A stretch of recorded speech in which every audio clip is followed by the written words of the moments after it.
Buenas noches, amigos televidentes. Sin lugar a dudas, que uno de los escenarios donde se han creado más mitos y más fábulas en la apertura y la democracia ha sido precisamente en la interpretación de la historia contemporánea nacional.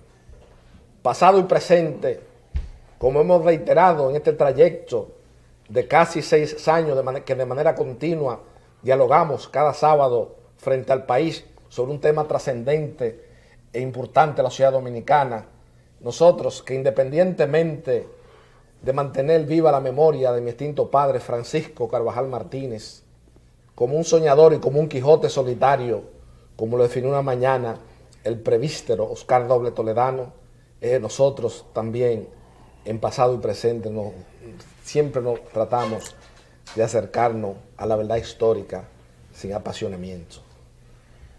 Indudablemente que un sector importante de la intelectualidad dominicana que tuvo una marcada influencia de los ideólogos, de los tratadistas, de que tuvieron plena vigencia durante las utopías revolucionarias, indudablemente no han tratado, en muchos libros de ensayo, no han tratado con objetividad, diríase, la interpretación del pasado dominicano, y se han creado muchos mitos y muchas fábulas en la apertura y la democracia, ese periodo de nuestra historia contemporánea que se inicia precisamente con ese acto de contrición que yo muchas veces he definido la noche del 30 de mayo del año de 1961 con el ajusticiamiento de Rafael Leonidas Trujillo Molina. Precisamente durante el transcurso de esta semana, el 26 de julio del año 2012, se cumplió un aniversario más de uno, diríase, del asesinato de Ulises Heró, que indudablemente ha sido definido por un destacado historiador en la apertura y la democracia como uno de los grandes magnicidios que se han producido en la historia contemporánea nacional, que tuvo una marcada repercusiones históricas al inicio precisamente del siglo XX en la historia contemporánea nacional.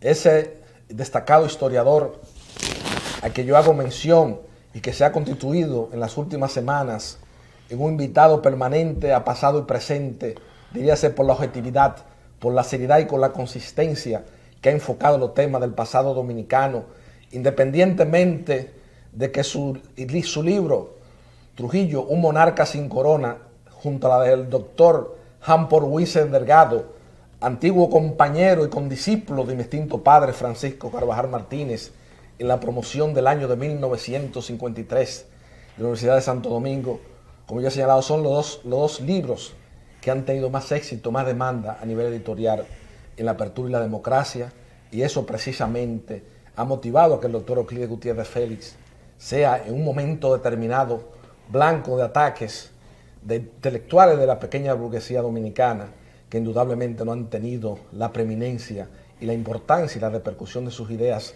en la sociedad contemporánea dominicana como la de Euclides Gutiérrez Félix.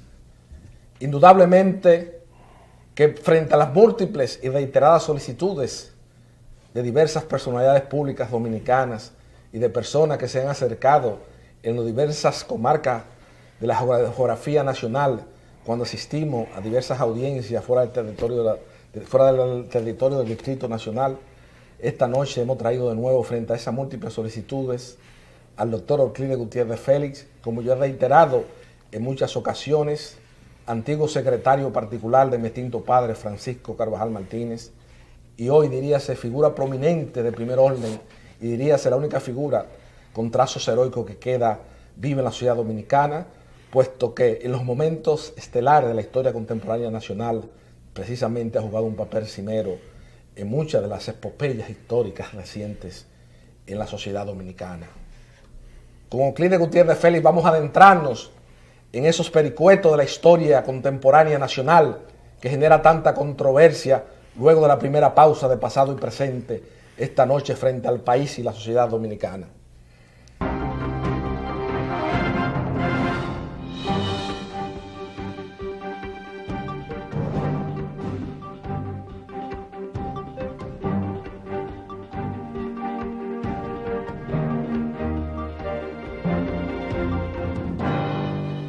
amor.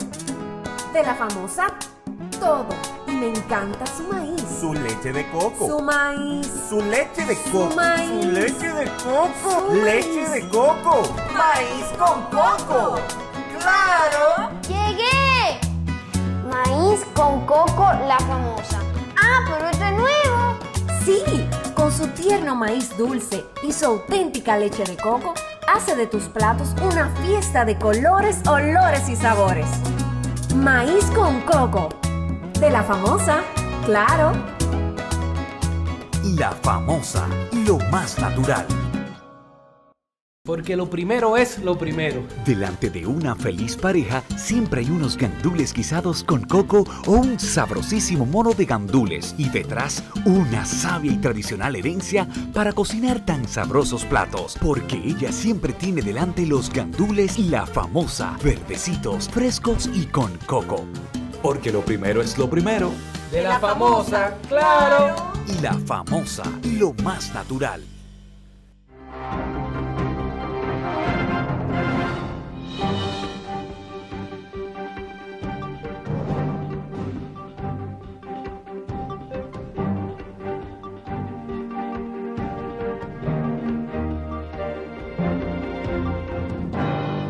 Como habíamos señalado en el proemio de pasado y presente, se encuentra con nosotros esta noche el destacado historiador dominicano Euclides Gutiérrez Félix, que indudablemente es de los autores de obras de ensayos sobre interpretación del pasado dominicano que más es demandado hoy día en la sociedad dominicana. Buenas noches, Euclides. Buenas noches, Tito. Gracias por tu invitación a tu programa, que yo estoy sorprendido, no por el programa, que yo sé que este es un programa que tiene, sino por la cantidad de gente. Yo he hecho 2 intervenciones anteriores que hemos tratado temas históricos. Y esta emisora se ve en el país entero. Claro, sí. Pero es la gente interesada que me ha entendido cuando yo digo el problema es que por la naturaleza de la composición social dominicana, que don Juan los plasmó en su libro magistralmente. Estos pequeños burgueses de origen urbano, no son de origen rural. Hay una caballería de ellos, como de 30, 25, 30, que son mitómanos y megalómanos. Mienten, se inventan unas cosas de la historia, pero ellos son los protagonistas. Claro, son ególatras fundamentales. Exacto. Y yo no soy protagonista, yo soy un relator, investigador con limitaciones. Claro. Y hoy se cumple el 13º aniversario de la muerte de Ulises Heró. Que yo escribí este libro, que quiero presentárselo, como le dije a 2 amigos de los que me hablaron. Ah, pero yo no sabía ese libro. Bueno, ellos son gente de negocio. Bueno, pero es que, imagínate, con el analfabetismo cultural que hay en la República Dominicana. Este libro se llama, quiero que me haga, hágame un close-up ahí, Los magnicidios dominicanos. Esta es ya la 2ª edición, que dice 2ª edición ampliada, actualizada y corregida. Prácticamente agotada ya, aunque Cuesta creo que tiene ese libro. Mira, Tito, yo he recibido de amigos del exterior, en España se ha vendido, hablándome de este libro, porque yo creo que es el primer ensayo de ese tema de los magnicidios que se escribe en Hispanoamérica. El único país en Hispanoamérica en el cual se han ejecutado 4 magnicidios es el nuestro. Pepillo Salcedo, Ulises Heró, Ramón Cáceres y Trujillo. Que es una expresión en términos de antecedentes de lo que Trujillo decía. Trujillo decía, el pueblo dominicano es un pueblo valiente, aguerrido, indomable, que no se puede montar a la hembra. A Vallenilla Slan, se lo dijo. Y tú oyes aquí todos estos mitómanos disparatosos. El sátrapa que salió huyendo, y voy a dejar constancia de una... No, pero eso son cosas para que tú aproveches y vengas a este comentario para que tú bebas el agua. Porque aquí hay una serie de... Yo dije en televisión y era una gran preocupación que yo externaba frente al país, siendo quizás con esa autoridad investida de ser un lector desde los lejanos días de mi infancia sobre muchos libros de interpretación sobre el pasado dominicano, que ya hemos caído en un asunto aquí donde cualquier persona ahora escribe, los historiadores ahora un grupo que son de que los que atacan escriben por encargo. Cosa igual que cobran a una empresa, no son negocios. Gente que no tiene ninguna calidad histórica para tener un libro de ensayo. Y culturalmente se cobra. analfabetos. Esa es la intelectualidad dominicana, Es el no hemos intelectual. caído Ahí en esa hemos- distorsión del bueno. pasado dominicano tan profunda. Entonces te digo eso porque, con el respeto que me merece, que no somos amigos íntimos, una amistad de quien yo fui amigo fue de su padre. Roberto Casá es el director del Archivo General de la Nación.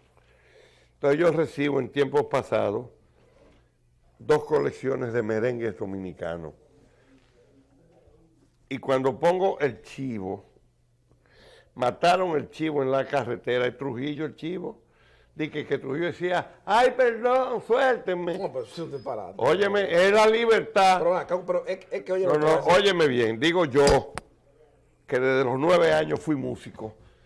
El origen del chivo es anónimo. Claro. Yo lo tocaba en la banda de música de Montecristi cuando tenía 10 años. Previo a la noche del 30 de mayo. Y entonces, ¿qué tiene Sí, eso que entonces, ver ¿qué con la tiene que ver? historia? Óyeme, lamento que Roberto haya incurrido en ese error, En ese desliz. que es un hombre serio. Imperdonable, un intelectual. Mataron el chivo en la carretera. Déjenmelo ver que Trujillo era el chivo. No, hombre. Óyeme, hay 4 merengues clásicos dominicanos. Juan Gomero, que es el más viejo, Claro. no se sabe quién lo escribió. Claro. El padre Pedro Juan. No, ese es de Luis Alberti. Sí. El chivo, la cruz, que le dicen que palo, palo, palo, palo bonito, eso se llama la cruz, La cruz. que no dice más que palo, palo bonito, palo es. La empalizada, que Radamés Reyes después apareció con él. Sí. Y Atillo Palma, Que es anónimo también. que son anónimos, no se sabe. El origen del merengue es en la línea noroeste. Claro. Ese acordeón que tocan los dominicanos, que es una, me decían a mí los alemanes, ¿qué explicación le da? Digo, la soledad. Ese acordeón se llama el acordeón diatónico marinero alemán. Lo trajeron aquí los marineros alemanes y lo aprendieron a tocar los dominicanos analfabetos. Sí. Tú sabes que Ñico Lora no sabía leer y escribir. Claro. Y Toño Abreu sabía leer, pero no sabía escribir. Eso es que- Los grandes compositores de merengue, que son ellos dos, Dos figuras y emblemáticas. te tocaban un instrumento, expresión del capitalismo en términos musicales, Claro. el acordeón diatónico marinero, que lo trajo después Juan Isidro Jiménez y después vino por Puerto Plata. El merengue, o ese ritmo musical, se tocaba con guitarra, con el tres, guitarra, guira, tambora y la marimba, la marimbula de Santo Domingo, el cajón con los flejes. Entonces, este país está inundado ahora del quetequete, de Omega, no, de eso la no. bragueta, No, eso- del eso es una zipper, cosa de- no, de la aldaba.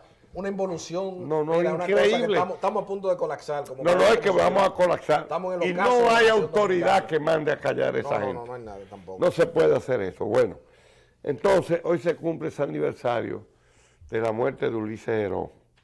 En términos históricos, Euclides, Que en tu programa anterior yo dije, hay 4 sociólogos empíricos dominicanos, Lilich, Mon, Trujillo y Juan Bosch, que escribió un libro sobre eso. claro. Nadie conoció la psicología, la forma de pensar intuitivamente del pueblo dominicano que esos hombres. Ellos lo percibieron. Después Juan Bosch me lo reconoció. Digo, bueno, yo escribí el libro, pero el que me da la explicación eres tú. Y dije, don Juan, el pueblo dominicano no sufrió esclavitud. Los españoles se fueron de aquí en el siglo XVI. Aquí no se conoce la palabra amo, ama, nana, yaya. Cada vez que tú oyes una de esas mujeres de la televisión, y que la nana, ¿qué nana de qué del carajo? No, hombre. Y aquí tú oyes a nadie decir de que el amo, el señorito, el que dice señorito es maricón. Sí, exacto. Es un señorito. Eso es lo que es, eso es lo que es. El señorito. La palabra aquí es el patrón Claro. y el don. No, exactamente. Y el jefe. Exactamente. ¿Quién es el jefe aquí? Un moreno allá con los ojos amarillos. Mandaron muchísima gente y vaina. Claro, así mismo. Entonces han engañado al país, como tú dices, que a mí me preocupa. Estoy escribiendo ahora eso, los absurdos, porque aquí hay diario 300 personas hablando por radio y los canales locales de televisión de todo. Te hablan de protocolo, de las leyes, de las cosas. Se han inventado y que las altas cortes, pero aquí no hay altas cortes. Y yo lamento que periodistas de la experiencia de Miguel Franjul, el del hoy que fue alumno mío, que es muy capaz, Álvarez Vega. bienvenido Álvarez Vega, Radamés y su primo que dirigen el Nacional, el bienvenido Bolívar Gómez Díaz y Rafaelito Morina, que es un maestro, publiquen en sus periódicos todos esos disparates. De que las altas cortes, aquí hay tribunales superiores. Diciendo a Rafaelito un abogado de la promoción del 53. Bueno, y que ejerció muy poco, pero ejerció. fue un abogado de la promoción Bueno, pero del ¿y qué 53? No, pero ¿qué pasa No, aquí? pero- He venido a tu Es una programa. catarsis social que estamos haciendo esta Exacto, noche. a presentar la queja. Claro. Hoy, ¿cómo es posible? Porque tú me dices a mí, otra gente que escribe, las altas cortes. ¿A dónde está aquí establecido que hay altas cortes? ¿En la Constitución? ¿En las leyes de la organización de los tribunales? No, ni en Francia hay altas Es un cortes. vocablo que no existe, eso lo inventaron No, los pero- teóricos de la sociedad civil que nunca han ejercido Euclides, porque es el gran problema dominicano. Bueno. La gran tragedia dominicana, Bueno. como tú dices, en este periodo de confusión tan grande, es que mucha gente sin crisoles, sin antecedentes, están opinando Pero por eso, sobre diversos temas del país. alguien dice ahí que Otros uno se que era un problematizan jefe de la- participación civil ahora está defendiendo a este muchacho Rodríguez Pimentel. Sí. Digo, yo no sé cómo tú brincas. Y uno que andaba con los jefes de la policía, un chiquito, de lo que hizo el código de procedimiento civil, que ahora es abogado narcotraficante. El procedimiento criminal, el Código Procesal Penal. Qué sé yo, que eso es una cosa de Uruguay, Sí, exactamente. un disparate, una cosa no tiene sentido, ¿eh?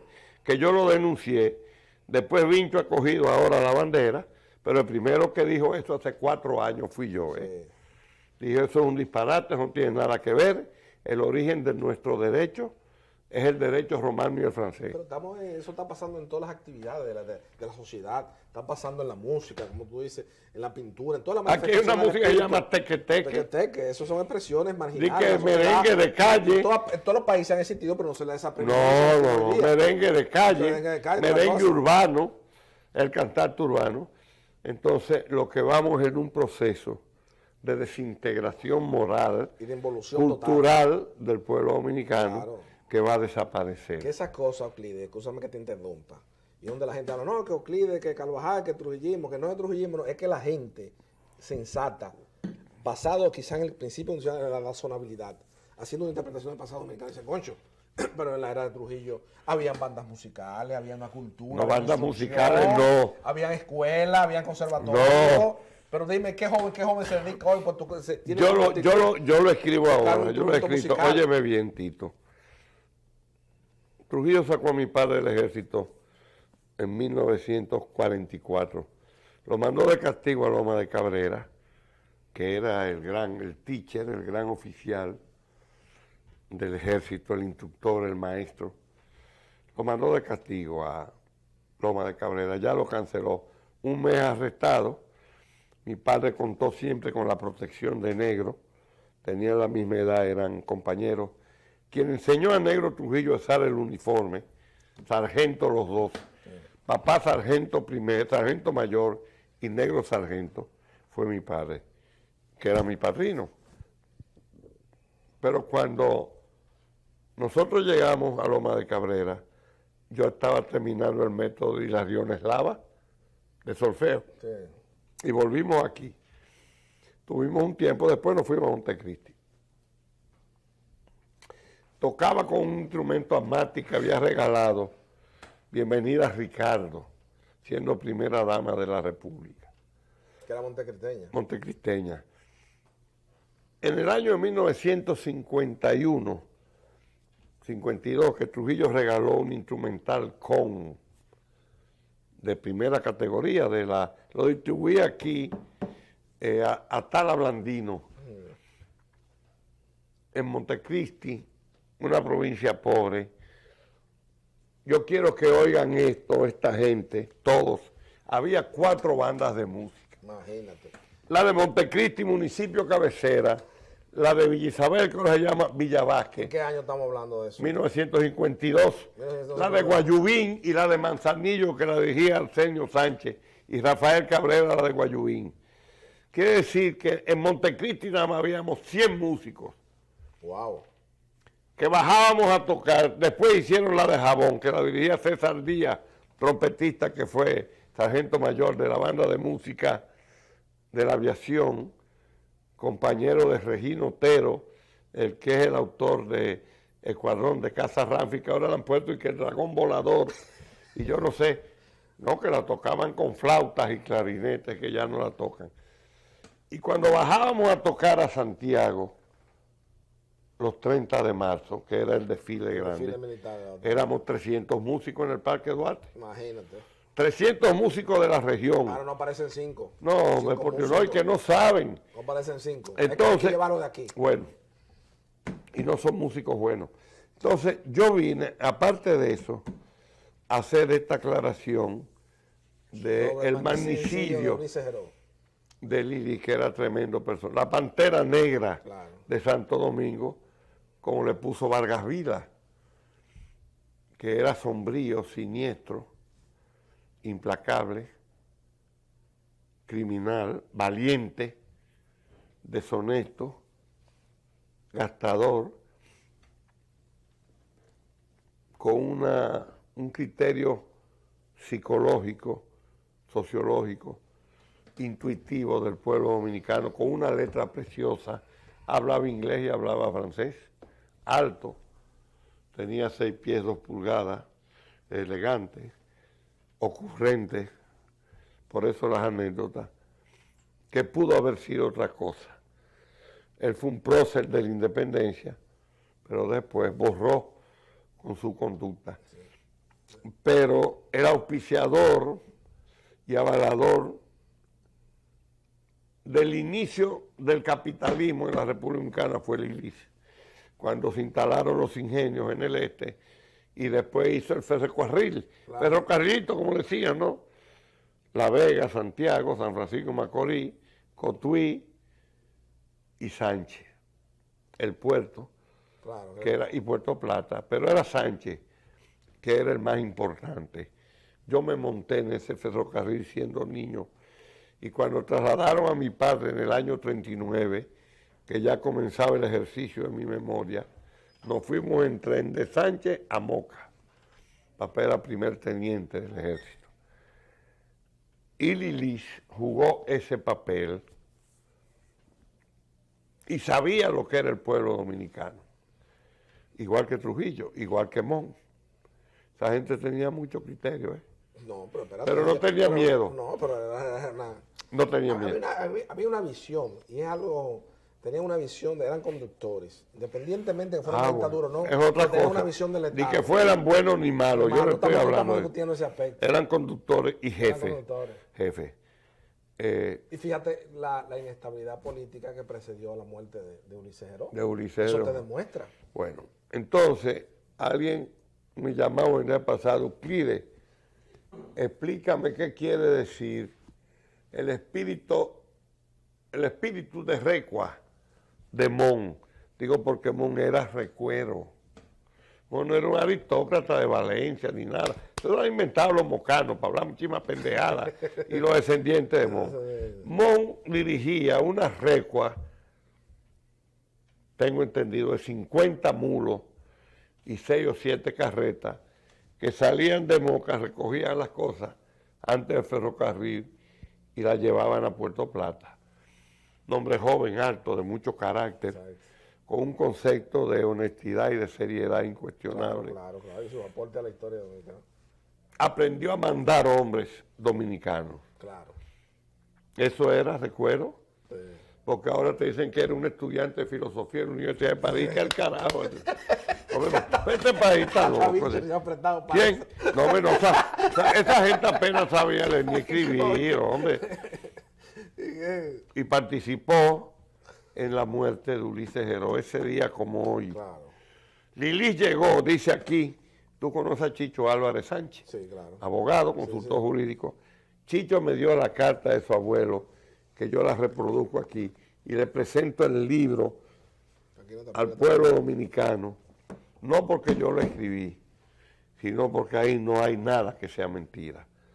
La carta de su abuelo, que era el ministro de Hacienda de Lilis, lo que él dice, el Lili fue a Moca que lo mataran. Cuando llegó a Moca, tenía una mujer en las afueras, eran comunidades de 1.000 habitantes, 2.000, 3.000 habitantes. Porque ahora te dicen la ciudad de Moca, no me son ciudad. Una villa. Pero una villa, por Dios. La villa de Moca. Ni siquiera Santiago era una villa. Llegó y dejó al ayudante del teniente, que se llamaba Saturnino Pérez Mesa. Turín, le decían. Quédate aquí. Y él entró a pie con las riendas del caballo en la mano por el Camino Real, que es la calle principal de Moca. Y cuando pasó frente al Club de Moca, ahí estaba Mon Cáceres con 2 o 3 amigos jugando billar. Y él los vio, amarró el caballo, entró al club y los saludó. A Mon, y le vio el revólver amarrado, por Dios. ¿Qué tal? ¿Cómo están ustedes? Y le dijo, voy a saludar a mi compadre Jacobo de Lara y a despedirme de él, porque él sabía que yo estaba en el complot. Claro. ¿Sabes lo que le dijo? Bueno, voy a estar ahí. Lo que él no pensaba era que en la conspiración estaba Jacobito, el hijo de tu compadre. Exacto, el hijo de Jacobo. Él le dice a ellos que está en el complot, voy a despedirme de mi compadre, diciéndole, si quieren ir a matarme, vayan, porque él era un hombre de pelea, con el brazo derecho lisiado, por eso usaba el revólver con la cacha al revés, para sacarlo con la mano izquierda.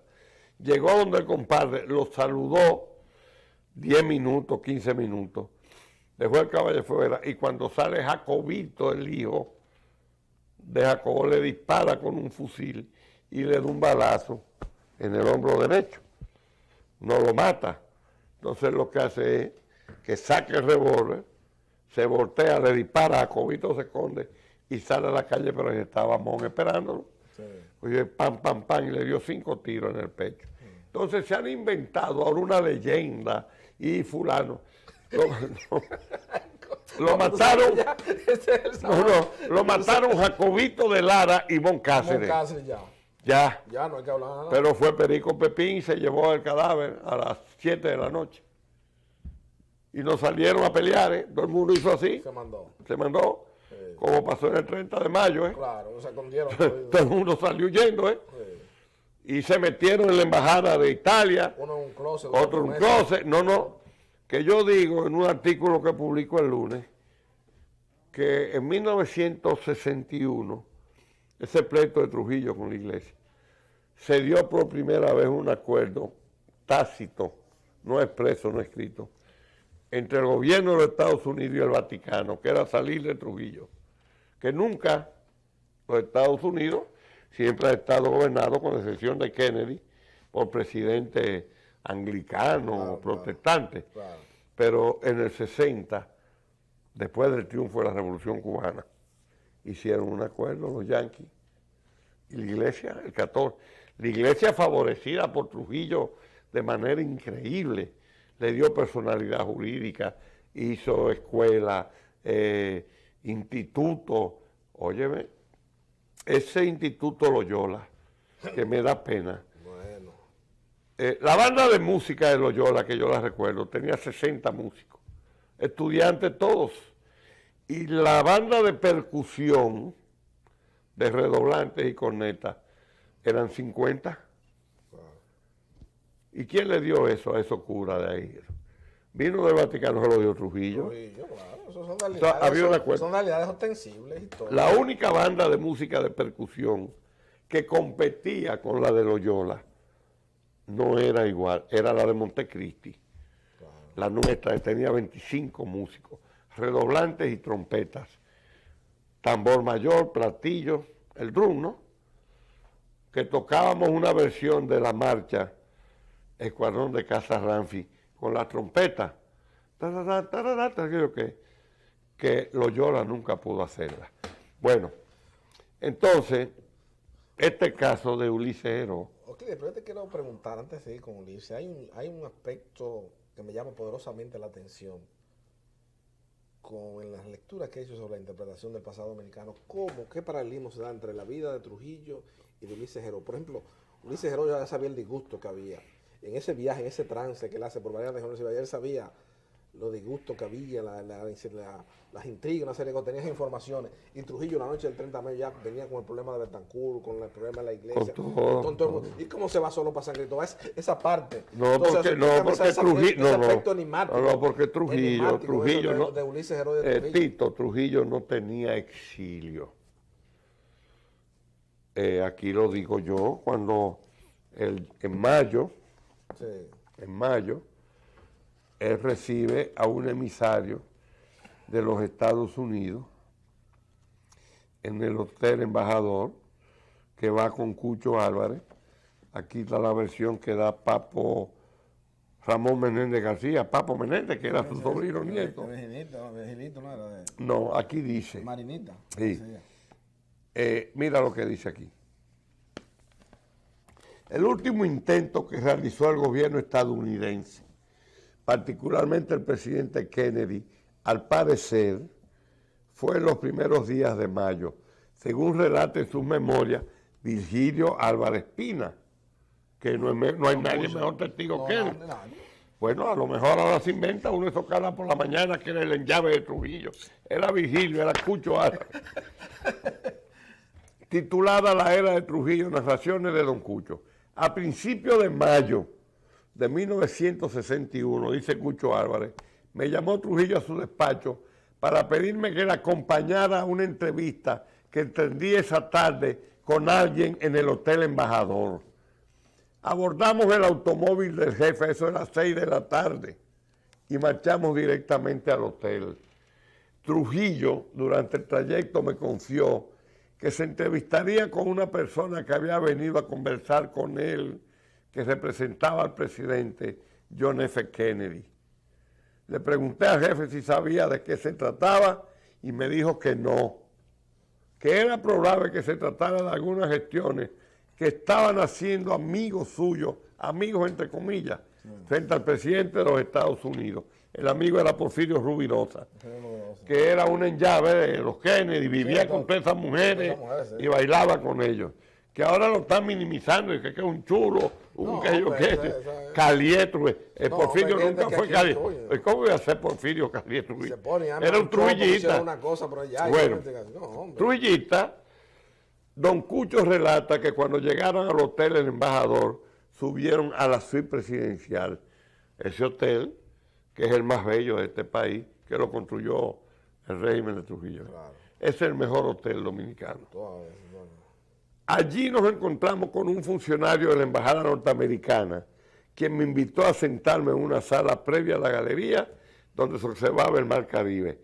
Trujillo se adelantó en compañía de su edecán militar, coronel Jorge Moreno. Fue recibido por un hombre de estatura mediana, pero rubio, canoso, quien desde la distancia en que estaba me pareció una persona de unos 50 años de edad. Y agrega don Cucho que Jorge Moreno se retiró hacia donde él se encontraba, de donde ambos veían a Trujillo y a sus dos acompañantes a través del cristal de la puerta que separaba la sala de la galería. Y apunta que el funcionario de la embajada, sentado con Trujillo y la otra persona, actuaba como intérprete, quiere decir que el que le mandaron no hablaba español. Y revela que así permanecimos por más de media hora. Los gestos de Trujillo nos indican que la conversación no era del todo cordial. De pronto el jefe se levantó de su asiento bruscamente y sin despedirse se dirigió a la puerta de cristal. Jorge Moreno se apresuró para abrírsela. Trujillo nos ordenó, vámonos de inmediato. Bajamos y abordamos el automóvil rumbo a Palacio. Trujillo andaba solo, con Cucho y con Jorge Moreno. En el trayecto Trujillo comentaba en susurro, estos gringos se creen que soy un pendejo. En su despacho Trujillo me narró la conversación con el personaje norteamericano y recoge en sus memorias textualmente lo que dijo Trujillo. Estos cabrones, me dijo, mandan a un carajo a decirme que debo renunciar y vivir en el exterior gozando mi fortuna. Me proponen todas las garantías necesarias si accedo a sus deseos. ¿Qué te parece? Es un atrevimiento, respondí. A seguida pregunté, ¿y cuál fue su respuesta, jefe? Le dije que yo moriría con las botas puestas, pero jamás me iría del país como un cobarde.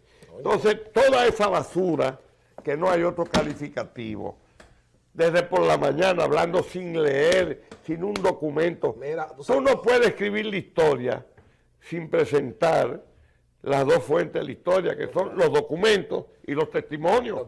Oye, ¿cómo tú te pones por una emisora? Alfabeto, gente gallo loco. No, pero gente díscola con tienen loco, no tienen loco este país. Está bien, pero mira, y el daño que le están haciendo, Tito, por eso digo, 4% para la educación, ¿para qué?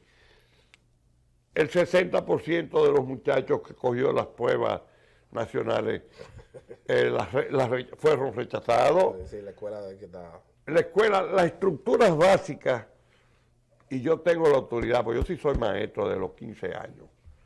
Yo no me inventé. 15 años y 28 en la universidad. Las estructuras básicas educativas mexicanas están corrompidas. Y es un grave error. Eso es un chantaje que tienen la televisión. El 4%, ¿para qué? Para invertirlo en qué. Porque esto es una prueba. Tú lo oyes hablando. Oye, me hace un testimonio de Cucho Álvarez que estaba ahí. Claro. Entonces tú me dices, bueno, Trujillo no tenía exilio. No. ¿Para dónde iba? El dinero que Trujillo acumuló a expensas del trabajo y del sacrificio del pueblo dominicano era para él tener poder. A él no le importaba vivir en... No, aquí era que le interesaba. Oye, Trujillo tenía casa en los Estados Unidos, ni en Suiza. Era aquí. Claro. Salía de aquí en un carro a comer mangú y huevo frito y a acostarse con mujeres jóvenes, bonitas, y a montar caballos y cosas. Claro. Entonces tú no puedes jugar con eso. Y vengo a tu programa y te lo agradezco porque me has dado la oportunidad en este momento que estoy muy preocupado. Se lo decía Blanco Fernández hace 2 o 3 días. Hoy es sábado, que tú lo conoces, compañero de tu padre. Ha hecho un programa emblemático conmigo aquí bueno, el 14 de junio, la semana Mirabal. Blanco. Sí. Y quién sabe quién es Marquito Pérez Collado. Y quién eres tú. Nadie. No Huellón. Y quién es Rafael Martínez, Rafaelito Martínez. Esos fueron de la nueva Trinitaria. Sí. Víctor Núñez, aquel muchacho que fue profesor, que le pegaban fuego a las oficinas del gobierno cuando Trujillo. Hito Pérez, Alejandro Peña, Montecristi, que están por ahí llenos de necesidades la mayoría, con una balsa de bandidos mentirosos. Yo fui anti-Trujillito, usted no fue nada, usted era un lambón. No, mentira, un lambón del jefe. No, y de la familia de Trujillo. Claro. De los hijos. Ahí veo a Darío Trujillo Tejada, que fue aquel sobrino de Trujillo, hijo de Virgilio, sí, que está muy enfermo el pobre, con un bastón. Ganó las elecciones como candidato a síndico, alcalde, presidente y se la quitaron. Y hay un cuento muy bueno que no me lo hizo él, que yo me río, porque ahí en Villa Francisca, en el Callejón Castelar, un callejoncito que hay, sí, entre el parque y la, no sé si era Barahona, no, una de esas calles más para arriba, aparecieron unos letreros cuando él era candidato, que decía, Darío, tan ladrón como su tío. Bueno. y llevan a Radamés, que era un muchacho de 17, 18 años, para que lo viera. Radamés de los letreros, asombrado, y se va preocupado para el palacio. Y con quien Trujillo, además de Ramfi, era débil, era con Radamés. Y le dice, papá, yo vine a verte porque acabo de unos letreros que lo van a borrar. ¿Y qué dicen los letreros? Le dice Trujillo, dice, Darío, tan ladrón como su tío que era. Y él dice, pero eso es por Pipí, porque es que Pipí es tío de él. Bueno, amigos televidentes, vamos ahora a entrar en la segunda pausa de pasado y presente para continuar conversando sobre los momentos estelares de la historia contemporánea nacional, con una voz autorizada, con una voz desmitificadora, como es Euclides Gutiérrez Félix.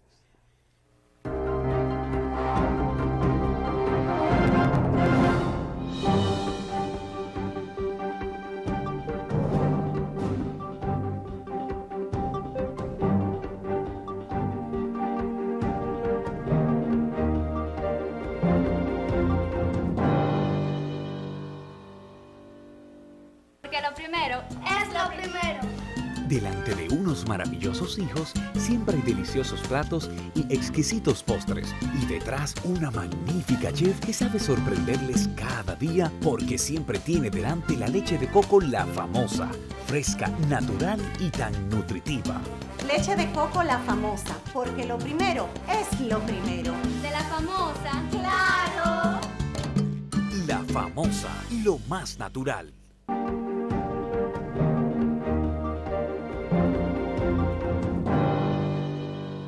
Conversando con el destacado historiador dominicano Euclides Gutiérrez. Tú sabes que pasa lo de Fefe. Los tres íntimos amigos eran Fefe, Pompilio y Guayón. Sí. Íntimos amigos. Sí, desde muchachos. Criados ahí en Ciudad Nueva, en el Tripero. Ahí está la foto en el programa de Fefe y mi papá en el juicio de las hermanas Mirabal. De las hermanas Mirabal. Sí. Bueno, este trabajo mío de los magnicidios, y hoy hablando de Lili, es porque el único país en América donde se han ejecutado 4 magnicidios en la República Dominicana. El de Pepillo Salcedo, que era un hombre bueno, sí, sin criterio político. Él era un hombre de acción, un guerrero, pero no tenía criterio político.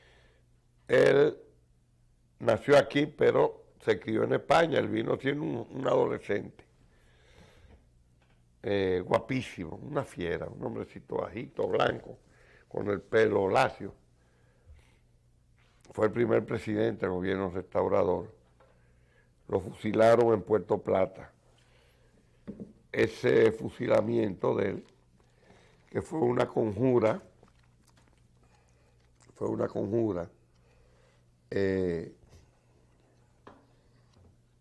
aquí hay este párrafo que yo recojo, que es penoso, porque lo que pasó con él, con Pepillo Salcedo, preso, lo llevan a la playa para fusilarlo. José Antonio Salcedo Pepillo. Salcedo, conocido con el apodo de Pepillo, nacido en España de padre dominicano, era un rico hacendado que tenía cortes de madera en la parte noroeste y norte de la isla. Hombre impulsivo, valiente, en las primeras acciones del sitio de Santiago, ocupada por los españoles, dirigió el ataque del fuerte del Castillo al frente de un pelotón de valientes y al arma blanca se apoderó de la difícil posición, pasando a cuchillo y al machete, mató 50 españoles que cogió ahí. A machete y cuchillo, nada de tiro, ¿eh? No, para no gastar las municiones. Bueno, relativamente instruido, de carácter amable, admirado, fue elegido presidente el 14 de septiembre. Su elección fue unánime. Único caso en la elección de los 3 presidentes que tuvo el gobierno restaurador. Salcedo carecía de carácter, resolución y firmeza para dirigir un drama profundo, enérgico y valiente de atrevidas decisiones que tenía como objetivo final el triunfo a costa de cualquier sacrificio, particularmente utilizando el método de guerra irregular o guerra de guerrilla, verdadera escuela ancestral del pueblo dominicano que actuaba sin contemplación o perdón frente al enemigo. Sospechoso en su conducta pasiva y vacilante, llegó el momento en que fue señalado y denunciado como un obstáculo para sus compañeros de lucha, buenos y malos, conscientes e inconscientes, todo dentro de un escenario social de gente díscola e indisciplinada. Fue hecho preso por su subalterno encabezado por jefes militares de relevancia. La idea original fue deportarlo por la frontera con Haití. Se encomendó a Gregorio Luperón, que apenas tenía 24 años de edad, custodiando hacia su primer destino, pero las autoridades haitianas se negaron a recibirlo. El general Filantro, jefe haitiano de la frontera, fue más lejos diciendo: ese hombre no le conviene a la Revolución Dominicana, ni expulsado, ni preso, ni en libertad. Yo cito estas cosas, porque estos son documentos históricos. Entonces, eso es lo que... ¿Cómo hay gente aquí hablando de historia sin citar un documento y sin nada y los dejan? Porque esos programas van dirigidos, lamentablemente, como tú dices, el problema de la involución del sistema educativo dominicano en la apertura de la democracia, y ese tipo de personas tienen preeminencia en la sociedad dominicana. Por lo bajo del espíritu crítico que hay. Para los haitianos, Salcedo, blanco, nacido en España, acusado de seguidor de Buenaventura Báez, dominicano apátrida, mariscal español, era también enemigo de Haití. Aunque en todas las acusaciones que se hacían contra el destituido presidente no estaban sustentadas en documentos, testimonios o pruebas fehacientes y ciertas, sino en rumores y chismes de sus adversarios militares que criticaban su comportamiento débil y carente de autoridad. Una orden secreta expedida por Gaspar Polanco, que lo sucedió en el mando cuando lo derrocaron. Analfabeto, no sabía leer ni escribir. Turnio, valiente. Él era guía de las tropas independentistas, como capitán, guía de los que iban adelante en caballo. Gente valiente, ¿no? Gente valerosa. Muy valiente. Quien le sucedió en la presidencia, hombre violento, jefe de acción de caballería, analfabeto, dispuso su fusilamiento sin ser juzgado por un tribunal militar como le correspondía. El 5 de noviembre de 1864, en la playa de Maimón, Puerto Plata, el coronel Peña Mazagó le comunicó a Pepillo Salcedo la orden secreta de Gaspar Polanco que disponía su fusilamiento. Con valentía y resignación no hizo protesta alguna. Escogió un joven soldado de 19 años de edad que formaba parte del pelotón de fusilamiento llamado Ulises Heró. Lilis, apodado Lilis, para hacer que hiciera llegar encargo a su esposa que residía en Guayubí, Montecristi. Murió sin temor, serenamente, ni habló. Lili fue a visitar a la esposa con 19 años. Pero esa es la historia dominicana. Y entonces esta gente que no conoce nada de eso, que no le enseña las razones por las cuales se explica, no se justifica el comportamiento tan agresivo, valiente del pueblo dominicano.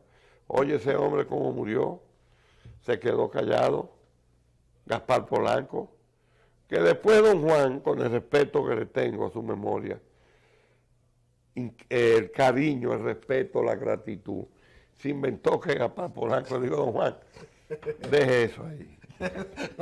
No toque esa tecla. No toque esa tecla. No me inventes. Que fui el día pasado al partido nuestro ahí, al PLD. Ahí habían atrás 4 figuras: Simón Bolívar, los fundadores dominicanos, Duarte, Mella Sánchez y José Martí. Y no sé quién después algún día dispuse yo eso, que Juan Bosch llegó, lo pintó Nanchú Espínola, Hernán Espínola, y don Juan le dijo, ¿quién ordenó esa alegoría gráfica? Don Juan fue Euclides, bueno. Y Gaspar Polanco no va, dijo, no, Euclides dijo que no. se quedó callado, porque Juan Bosch me respetaba. Y ahora pusieron a Che Guevara. ¿Y qué tiene que ver Che Guevara con eso? ¿Qué tiene que ver Che Guevara con la independencia? Es parte también. No, hombre, de la involución. Involución, Che Guevara. Que ha caído en los estamentos Y nadie políticos ahí en mi partido ha cogido papá, yo he quitado a Che de ahí. Sí. Che Guevara, es más, Che Guevara no le importaba el pueblo dominicano. No, no, es que aquí son unos ayentos, que es parte de la ignorancia, Euclides. Bueno. Porque tú te pones a analizar, con excepción de José Israel Cuello y de otras personas, mucha de esa gente ni siquiera eran grandes analfabetos. ¿Tú crees que estaba estudiando los conflictos reales de la filosofía marxista? No, hombre, no. ¿Tú te crees? Eso era José Israel Cuello y de otras personas. No, era un grupo muy grande. El 90% Luis Gómez, Duarte Domínguez. Claro, ya después la mayoría. Entonces, este episodio de la historia dominicana, que es la muerte de Lili, primero la de Pepillo, óyeme, después a Lili, que gobernó 19 años este país. Vino Mon, inteligente, pausado, malicioso, ladino, medio socarrón, recuero. ¿Y qué es un recuero? O que manejaba recua de caballo y de carrete. ¿Y qué tú quieres que te tocaba violín? ¿Y cómo me quieren ponerlo ahora como filósofo? No, filósofo de la escuela de Berlín. O que tocaba violín. Siendo alumno de Beethoven. Beethoven no dejó ni discípulos, ni escuela, ni nada. Beethoven es una cosa extraordinaria, excepcional en la historia musical del mundo, nada. No, nada. Eso lo dice Stefan Zweig, Beethoven puso a tocar en las orquestas todos los instrumentos al mismo tiempo, todas esas sinfonías. Bueno, a lo mejor dije que Mon tocaba violín de Beethoven. No, Mon era recuero, coherente, valiente, represivo. Creó la primera unidad militar del pueblo dominicano, que es lo que llamaba el Batallón Osama. Exacto. La Guardia de Mon lo uniformó, claro, con zapatos, con sable, con un fusil y con disciplina. Y lo mataron.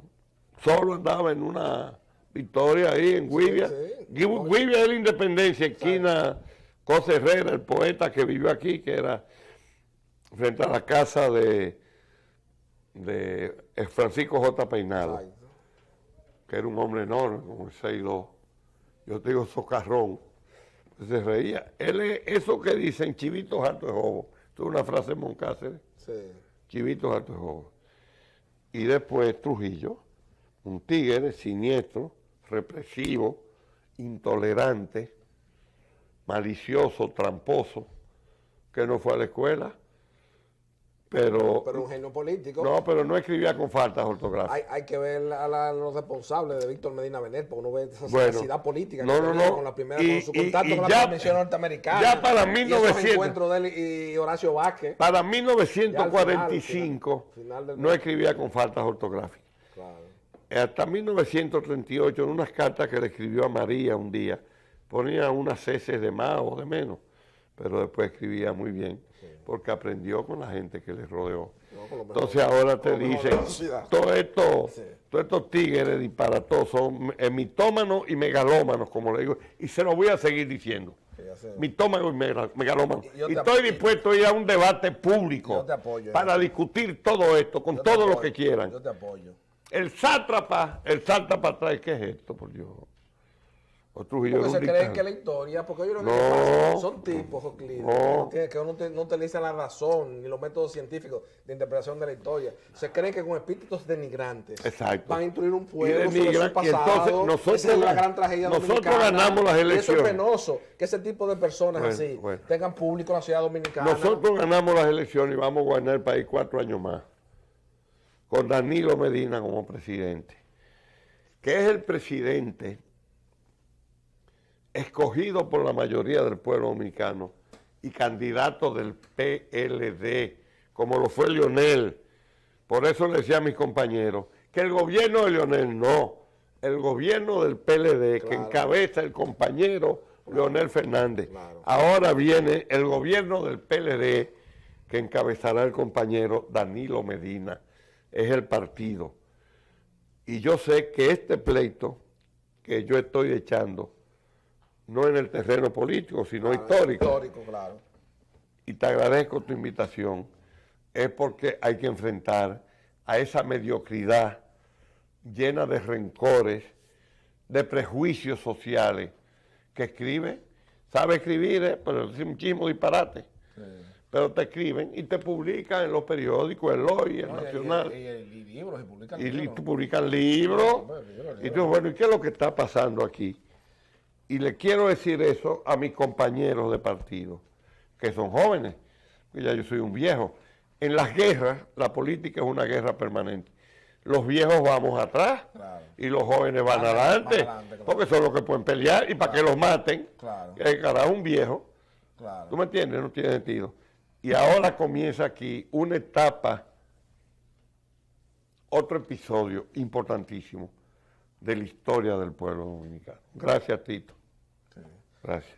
Bueno, amigos televidentes, hemos conversado esta noche con el destacado historiador Euclides Gutiérrez Félix, que indudablemente ha tenido la responsabilidad, precisamente, en muchas de sus publicaciones e interpretaciones sobre el pasado dominicano, de su vida en su libro de ensayos y en su leída columna Crónica del Presente en el periódico Nacional, ha posado con responsabilidad y objetividad. Dame un minuto para decir esto. Pásame ese libro. Miren, ustedes ven este libro, señores. Se llama Euclides Trujillo, Monarca sin Corona. Dice allá abajo, 4ª edición, ampliada, actualizada y corregida. Va ahora, dentro de un mes o 2 meses, a su 5ª edición. Yo no lo regalo ni se lo vendo al gobierno. Yo lo vendo, ¿eh? El mayor distribuidor de este libro, pueden ir, es la librería Cuesta. Claro. Y Santillana, que lo vende en España. Pero eso ha despertado unas envidias, unos rencores, yo no sé. Sí. Increíble. Yo te lo dije a ti ya, para terminar aquí ya, porque lamentablemente no nos queda el tiempo. Yo he señalado, dame un segundito antes que el caso brinque, pero tengo que decir esto, porque estamos en un aspecto medular. Hampor Wiesel Delgado y Euclides Gutiérrez Félix, y así lo han reconocido en múltiples artículos, intelectuales dominicanos de la magnitud del ingeniero Delgado Malagón, de Pedritín, han sido los libros de más éxito editorial en la República Dominicana. Indudablemente eso despierta envidia en la pequeña burguesía intelectual dominicana, que ha hecho que a la fecha, 50 años de la desaparición física de Trujillo, todavía un intelectual de la magnitud y del tamaño de Marcio Velo Maggiolo esté acusando a Trujillo de la poca proyección que tiene la literatura dominicana en los linderos universales. Mientras tengamos esa mentalidad, vivamos esa introspección permanente, no trascenderemos como país, como sociedad, en los linderos universales.